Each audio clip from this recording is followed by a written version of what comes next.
Hello everyone. जैसे कि आपने बीबीसी में एक न्यूज़ पढ़ा होगा कि एक फीमेल है 34 ईयर्स ओल्ड जिसने पूरे लाइफ में since childhood regularly sunscreen apply किया है, फिर भी उसको स्किन कैंसर हुआ है। हाँ, सनस्क्रीन लगाने के बावजूद भी स्किन कैंसर हुआ है। एक्चुअली ऐसा हो सकता है। और उस न्यूज़ में आप डिटेल में पढ़ोगे तो उसमें लिखा है कि सनस्क्रीन स्कैंडल। एक्चुअली क्या होता है सनस्क्रीन स्कैंडल? मार्केट में बहुत सारे सनस्क्रीन अवेलेबल है। ओटीसी प्रोडक्ट है, मीन्स ओवर द काउंटर मिलते हैं। और वो डर्माटोलॉजिकली अप्रूव्ड जो रहते हैं अलग से, जो सिर्फ आपको जहाँ पे डर्माटोलॉजिस्ट के वहाँ पे फार्मेसी कोई नज़दीक रहेगी वहाँ पे मिलेगी। तो ये दोनों में थोड़ा डिफरेंस रहता है। ये टेस्टेड रहता है, डर्माटोलॉजिस्ट अप्रूव्ड हमेशा टेस्टेड रहता है।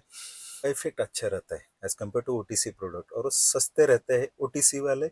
डर्माटोलॉजिस्ट अप्रूव्ड थोड़े प्राइस ज़्यादा रहता है उनका। तो उस न्यूज़ में क्या मेंशन किया है कि उसने since childhood regularly sunscreen apply किया है। और वहाँ पे उसका एक स्ट्रिक्ट रूल था कि हैट नहीं रहेगा और फुल स्लीव नहीं रहेगी तो बाहर खेलने के लिए जाने को नहीं मिलेगा।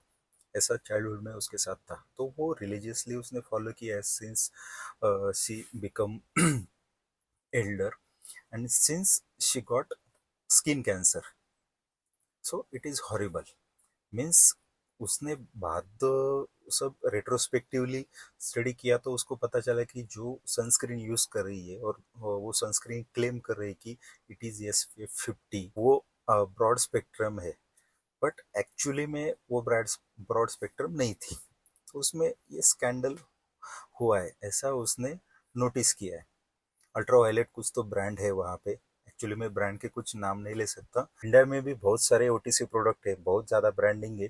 और वो पेशेंट को अच्छा खासा लगता है कि चलो सस्ते में मिल रहा है और ब्रांडिंग भी ज़्यादा है। मेडिकल वाला भी हाथ में थमा देते हैं कि नहीं ये भी काम में चल जाएगा, सस्ता है। पर इस जो भी है, ये मार्केटिंग गिमिक में आपको आना नहीं है। आपको कोई भी सनस्क्रीन चाहिए तो हमेशा डर्मेटोलॉजिस्ट को पूछ के ही ले लो, क्योंकि एक अच्छा और प्रॉपर डर्मेटोलॉजिस्ट ही बता सकता है कि कौन सी सनस्क्रीन यूज करनी चाहिए।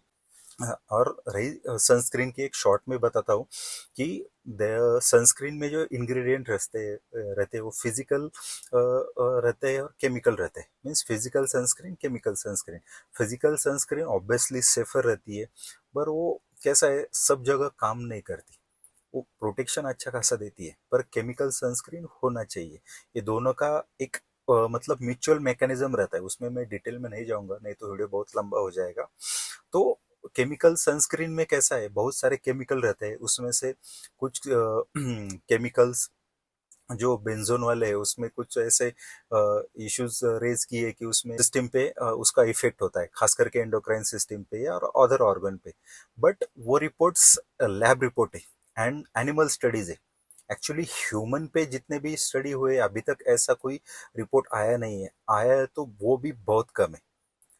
बट सनस्क्रीन को इतना टारगेट नहीं करना चाहिए, क्योंकि sunscreen is the very very important part of your skin care routine. क्योंकि सनस्क्रीन नहीं लगाओगे तो स्किन कैंसर होने के चांसेस बहुत ज़्यादा रहते हैं। In America only there are 1:5 proportion.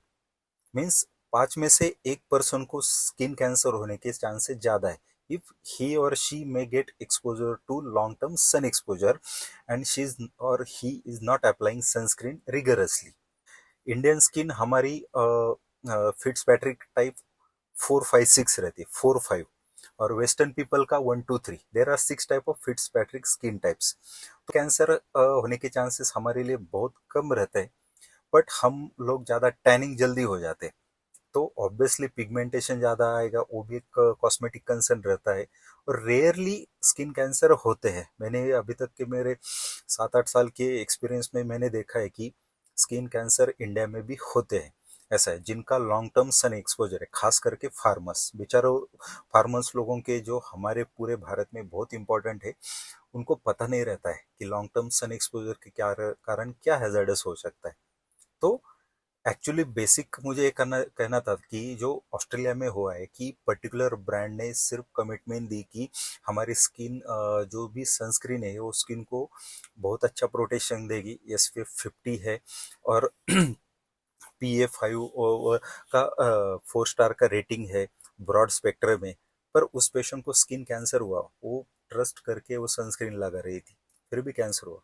और बाद में जो भी हुआ, और जो कंपनी के अगेंस्ट एलिगेशन है बहुत पास्ट में भी हुए थे कि उनका सनस्क्रीन काम नहीं कर रहा है। बाकी की भी बहुत फार्मा कंपनी में इंडिया में और बाहर है कि उनके सनस्क्रीन ओवर द काउंटर मिलते हैं।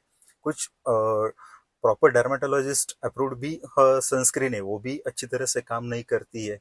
फिर भी पेशेंट को और जो भी सनस्क्रीन लगा रहे हैं, आपको अवेयरनेस होना चाहिए, क्योंकि हमेशा सस्ती चीज के पीछे मत भागो। एक सिंपल उदाहरण देता हूँ। आप कोई भी कार खरीदते हो, मोबाइल खरीदते हो, आप ऐसे 4-5 हज़ार रुपए का मोबाइल दे दो, या कार है, ऐसी कौन सी कार नई मार्केट में कार आ गई 2-3 लाख रुपए में, आप लोगे? आप हमेशा सोचोगे कि उसका रिव्यू कैसा है, किसी ने यूज किया है, वो मोबाइल हो या कार हो, तो सोच समझ के लेते। वो तो नॉन लिविंग थिंग है, उसका ज्यादा लाइफ भी नहीं रहता है। तो हमारी ये लिविंग बॉडी है, उसके साथ क्यों खेलना है, क्यों कॉम्प्रोमाइज करना है जस्ट 2-300 रुपीज के लिए? क्योंकि ये 250 रुपीज में मिल रहा है और वो 700 रुपए में मिल रहा है। कैसे रहता है, सनस्क्रीन के 3-4 फॉर्मुलेशन रहते हैं कॉमनली। फर्स्ट आता है gel based, cream based, lotion based. ये मोस्ट कॉमन फॉर्मुलेशन है। लोशन बेस्ड यूजुअली हम बॉडी पे लगाते हैं, बिलो नेक एरिया। फेस पे कभी लोशन नहीं लगाते। ऐसा लोशन बेस का जो भी SPF रहता है यूजुअली कम रहता है, यूजुअली कम रहता है। जेल बेस्ड और क्रीम बेस्ड हम फेस पे लगाते हैं, depends on skin condition. Dry skin का रहेगी तो ऑब्वियसली क्रीम बेस्ड थोड़ा प्रेफर करना पड़ेगा, ऑयली स्किन रहेगी तो जेल बेस्ड करना पड़ेगा। मैंने मेरे इंस्टाग्राम वीडियो पे सारा ये सब कुछ मेंशन किया है। मेरा इंस्टाग्राम फॉलो करो, उस पर आपको बहुत सारे अच्छे अच्छे कंटेंट मिलेंगे। तो ये ध्यान में रखना है। और लोशन बेस्ड सनस्क्रीन हमेशा सस्ते रहते हैं। 150 ml का पैक भी मार्केट में मिलता है जो 1500 रुपए में है, सनस्क्रीन का। ऐसा है, सस्ते में मिलता है, और ब्रांडेड है, अच्छा वाला भी है। पर वो फेस पे लिए ना काम नहीं करेगा, और skin cancer usually photo expose area पे ही आता है, फेस और हैंड्स पे। जो फुल स्लीव्स नहीं पहनते उनके हैंड पे आता है। तो हमेशा सनस्क्रीन के बारे में ऐसा मतलब लाइटली मत लो। सनस्क्रीन हमेशा डॉर्मेटोलॉजिस्ट के अप्रूव से ही ले लो, मेडिकल वाले से डिस्कस करके सस्ते में वाला कोई प्रोडक्ट मत ले लो। क्योंकि आप मोबाइल और कार में नहीं कॉम्प्रोमाइज करते हो, तो ये अपने बॉडी और शरीर के साथ क्यों खिलवाड़ कर लेने का। ऐसा है। और रही बात सन प्रोटेक्शन की, मैं हमेशा बताता हूँ कि जो भी सन एक्सपोजर से जिनको एलर्जी है, सन एक्सपोजर की उनको रिएक्शन होता है, कुछ डिसीजेस एक्ट एग्रीवेट होते हैं सन एक्सपोजर की वजह से, उन्होंने हमेशा फुल स्लीव्स पहनना है। वाइड ब्रिम हैट आती है जो टीवी में क्रिकेट में हम अंपायर पहनते हैं, वो वैसी हैट पहननी है हमेशा जब बाहर जाते हो तो। और सनस्क्रीन हमेशा लगाना है। जो हमेशा धूप में रहते हैं तो उनको 3-3 आवर्सली रिपीट करना ही है। लोग बोलते हैं कि हम अभी तो घर में हैं, हमें क्यों सनस्क्रीन लगाना है। ऐसा नहीं होता है। जिनको मतलब सन एक्सपोजर सहन नहीं होता है, टैनिंग होता है, या सर डिसीज एक्टिविटी बढ़ जाती है, तो उनको स्क्रीन रहे या लैपटॉप की स्क्रीन रहे, मैं हमेशा बोलता हूँ आपको भी सनस्क्रीन लगाना पड़ेगा, मस्ट है, अवॉइड नहीं कर सकते आप। और दूसरी बात, अभी मानसून सीजन चालू है तो लोग बोलते हैं गवर्नमेंट ऐसा है कि धूप ही नहीं है तो सनस्क्रीन क्यों लगाना है। ऐसा नहीं रहता है। यूवी रेज में 3 रेज रहते हैं, UVB, A and C। UVA हमेशा कहाँ पे भी पेनिट्रेट होता है, ऐसा है, तो उससे भी तो बचना ही पड़ेगा ना। और वो बहुत ज्यादा हजार्डस रहता है। और सनस्क्रीन की एक बात बताता हूँ। जो person sunscreen continuously regularly religiously year by लगाता है, उसका फेस हमेशा ग्लो करके रहेगा। मतलब बाय बर्थ जो कलर मिला है हमें, जो फेयरनेस जो भी है, कलर फेयरनेस है या थोड़ा सावला है, वो मेंटेन रहेगा हमेशा। आपको पार्लर ट्रीटमेंट या कोई खास ग्लो की ट्रीटमेंट लेने की कभी जरूरत नहीं पड़ेगी। मैं हमेशा पेशेंट को ये बताता हूँ। क्रीम ही एक ऐसी चीज है जो आपको टैनिंग, स्किन कैंसर और बाकी कुछ भी रहे उनसे बचाती है।